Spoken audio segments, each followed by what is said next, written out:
Hey traders, Todd Gordon here. Welcome to the free video update. It's Monday night, July 8th, 2019. And let's see, market's kind of hanging around the upper end of the all-time highs here. Sort of an in-between week, right? We've got some Fed speak coming up, but we also have earnings starting next week with the financials. So it's the middle of summer and beginning of summer, I should say, and the market's kind of hanging out here a little bit, and not surprising as we've moved to new highs in the S&P and begun to hang out here. So the primary count that we're looking at with our members is ultimately for higher prices. We do see this as a larger degree C wave, which should fall somewhere in this range that I'm circling before we have a significant bout of volatility. So as we get off that 195-minute, 1/2 day chart down to the 60-minute, it's sort of an unusual little formation up here. It is kind of hanging above this former all-time high at 2964. We tried it twice, got above, coming back. I'm wondering if we're not doing something like that. However, as we were just discussing with the members, we are a little concerned that this could be interpreted in a different way, and that we do have a 5-wave move down, a little bit of a shakeout before we go. So we do think either way that the market can move higher. A couple of things to keep in mind is the NASDAQ has not made a new high relative to the April highs. So a little bit of a concern there. We haven't been able to sustain any kind of break, and hopefully you know the story with the Russell. Big time underperformance there in the rut. Nowhere near those May 6 highs as we've kind of failed at the 786 retracement of that May to June drop. So you've got the Russell and the NASDAQ not confirming the new highs, but you got the S&P and the Dow, in fact, making new highs. So we're a little caught. And one thing that I would bring to your attention is the put-to-call ratio, which does argue for higher prices for now. If you look at this put-to-call ratio, I think this is a 21. No, excuse me. This is a 9-period MA on the put-to-call. We're not quite at levels where we would be concerned. So as I draw a line here, let's kind of look at this low back in late 17. Okay, down around 0.7. So what that means is there's less put buying than call buying, which indicates complacency. Okay, we're not quite complacent enough compared to that low. We have a low here in June of 18, over a year ago, not quite to that level. Got another one there in September. We've got a slightly higher low here in April of 19. We're not quite into that zone. So I think you need to see that put-to-call ratio drop, complacency to get high before you start to carve out a low. And obviously, look what happens when you do carve out a low. Ultimately, you get a top. Carve out a low, you get a top.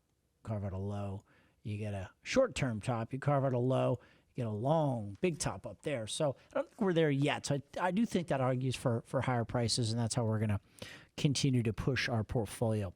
We do have a lot of positions going in our longer-term portfolios. We'll talk about that in a sec. We only have about 10% cash, so this is the least amount of cash that we've had on hand here for my RIA portfolio. I'll just show you the full numbers here. I only have $10,600 in cash of my $110,000 portfolio. We are right on pace with the S&P since the origin of this portfolio, but only using 90% or less cash. Most of the time I had 70, 80% of the money invested in keeping pace with the S&P. So that's pretty good. That's pretty good. Two of the positions I want to talk about are Walmart and Costco here with you. Okay, we do have Walmart on the option side over my option account, which is this one right here. We've got a 105, 110 call debit spread in August. Up pretty good there, up $1,700 on that trade. And if you take a look at the I almost said technology. Take a look at the technicals of Walmart here. Let me just pull that over, WMT.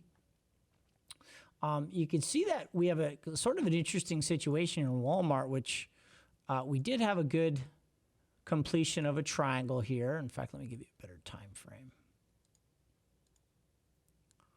There's a half-day chart right there. So we had a long-term triangle here, and then even E-Wave itself traced into a little triangle, which is pretty unusual. Again, let me go out even off the 195. Let me go to the daily.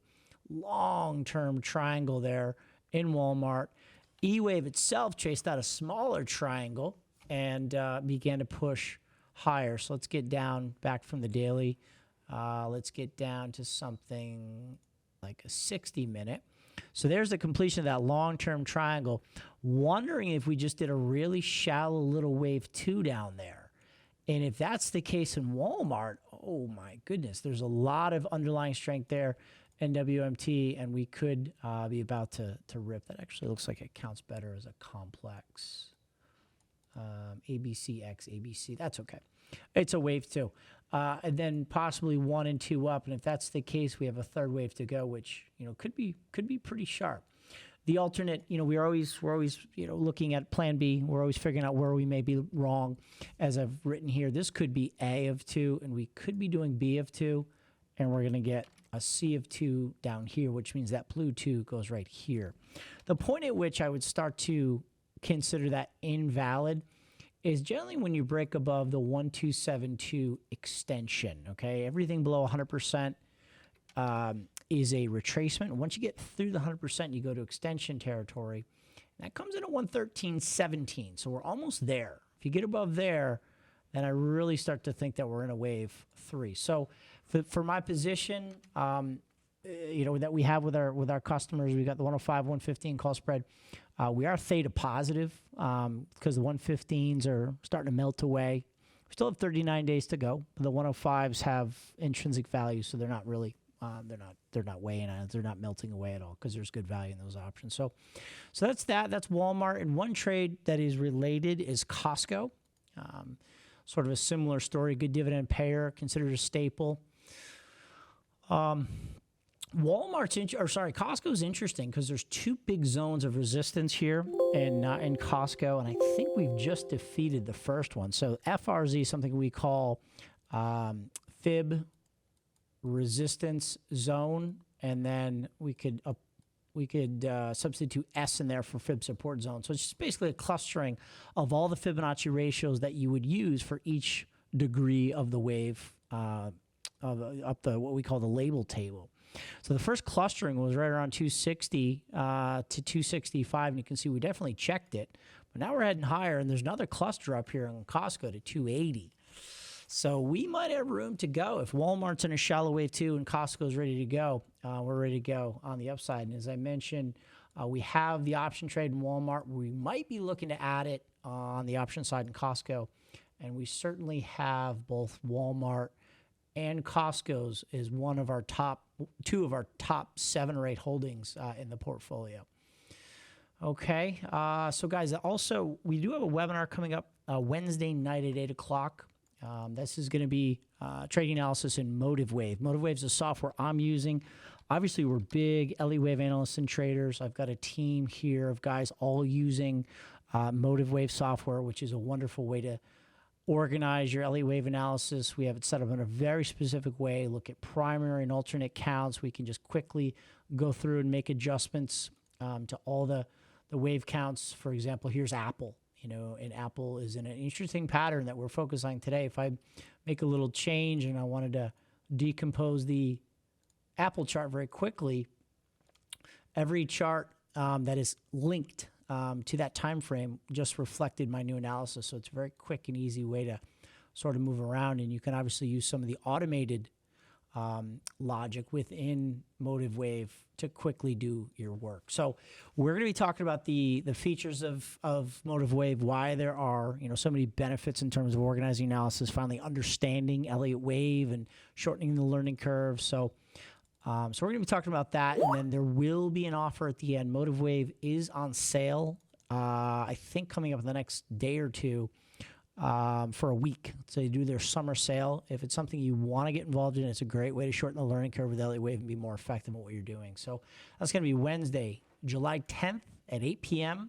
Sign up right here. You got to put your email in to be registered if you miss it to get the archive. So definitely jump in there. And I will see you Wednesday. Also, I am in the city tomorrow for CNBC. I think I'm on at 2:30 and 5:15. So I'm doing power lunch and then fast money if you've got the TV nearby. All right, guys. See you tomorrow either on TV or Wednesday night for the webinar with Tony Lindsay, the founder of MotiveWave right here. So it'll be fun. All right. See you guys. Have a great night.